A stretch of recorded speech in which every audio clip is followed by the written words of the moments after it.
ದರ್ಶನ್ ಮತ್ತು ಅವರ ಪಟಾಲಂನಿಂದ ಹತ್ಯೆಯಾದಂತಹ ರೇಣುಕಾಸ್ವಾಮಿಯವರ ರಕ್ತ ಸಿಕ್ತ ಬಟ್ಟೆಗಳು ಪತ್ತೆಯಾಗಿದೆ. ಈ ಪ್ರಕರಣದಲ್ಲಿ ಬಹಳಷ್ಟು ಇಂಪಾರ್ಟೆಂಟ್ ಆಗಿರುವಂತಹ ಎವಿಡೆನ್ಸ್ ಇದು. ರೇಣುಕಾಸ್ವಾಮಿಯ ರಕ್ತ ಸಿಕ್ತ ಬಟ್ಟೆ ಪತ್ತೆಯಾಗಿದೆ. ಪಟ್ಟಣಗೆರೆ ಶೆಡ್ನಲ್ಲೇ ಪತ್ತೆಯಾಗಿದೆ ರಕ್ತ ಸಿಕ್ತ ಬಟ್ಟೆಗಳು. ರೇಣುಕಾಸ್ವಾಮಿಯ ಈ ಬಟ್ಟೆಗಳು ಪಟ್ಟಣಗೆರೆಯಲ್ಲಿ ಇರುವಂತಹ ಶೆಡ್ನಲ್ಲೇ ಪತ್ತೆಯಾಗಿದೆ. ಇನ್ನು ಬಟ್ಟೆಯ ಮೇಲೆ ಸಾಕಷ್ಟು ರಕ್ತದ ಕಲೆಗಳು ಕೂಡ ಕಂಡು ಬಂದಿದೆ. 8 ದಿನಗಳ ಬಳಿಕ ಪೊಲೀಸರು ಈ ಬಟ್ಟೆಯನ್ನ ವಶಕ್ಕೆ ಪಡೆದುಕೊಂಡಿದ್ದಾರೆ. ಈ ಪ್ರಕರಣದಲ್ಲಿ ಬಹಳಷ್ಟು ಪ್ರಮುಖ ಸಾಕ್ಷಿಯಾಗಿದೆ ಈ ಒಂದು ಬಟ್ಟೆ. ರೇಣುಕಾಸ್ವಾಮಿಯ ಮೊಬೈಲ್ ಮಾತ್ರ ಈವರೆಗೂ ನಾಪತ್ತೆಯಾಗಿದೆ. ಇನ್ನು ರೇಣುಕಾಸ್ವಾಮಿಯ ಮೊಬೈಲ್ ಪತ್ತೆಯಾಗಬೇಕಾಗಿತ್ತು. ಮೊಬೈಲ್ಗಾಗಿನೂ ಕೂಡ ಪೊಲೀಸ್ ಅಧಿಕಾರಿಗಳು ಸಾಕಷ್ಟು ಶೋಧ ಕಾರ್ಯವನ್ನು ನಡೆಸ್ತಾ ಇದ್ದಾರೆ. ಆದರೆ ಈವರೆಗೆ ಮೊಬೈಲ್ ಪತ್ತೆ ಆಗಿಲ್ಲ.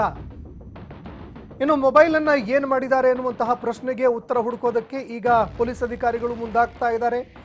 ಯಾಕಂದ್ರೆ ಈ ಪ್ರಕರಣದಲ್ಲಿ ಮೊಬೈಲ್ ಕೂಡ ಪ್ರಮುಖ ಸಾಕ್ಷಿಯಾಗಿದೆ.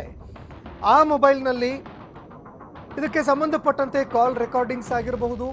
ಅದೇ ರೀತಿಯಾಗಿ ಪ್ರಕರಣಕ್ಕೆ ಸಂಬಂಧಪಟ್ಟಂತೆ ಯಾರ್ಯಾರಿಗೆ ರೇಣುಕಾಸ್ವಾಮಿ ಮೆಸೇಜ್ಗಳನ್ನು ಮಾಡಿದ್ದ, ಇದೆಲ್ಲವೂ ಕೂಡ ಪತ್ತೆ ಆಗಬೇಕು ಅಂದರೆ ರೇಣುಕಾಸ್ವಾಮಿಯ ಮೊಬೈಲ್ ಪತ್ತೆ ಆಗಲೇಬೇಕು.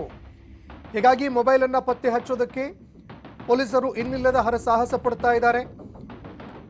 ಇನ್ನು ರಾಜಕಾಲುವೆಯಲ್ಲಿ ಪೊಲೀಸರು ಮತ್ತು ಅಗ್ನಿಶಾಮಕ ದಳದ ಸಿಬ್ಬಂದಿಗಳು ರೇಣುಕಾಸ್ವಾಮಿಯ ಮೊಬೈಲನ್ನು ಪತ್ತೆ ಹಚ್ಚೋದಕ್ಕೆ ಅಂತ ಹುಡುಕಾಟವನ್ನು ನಡೆಸಿದ್ದಾರೆ.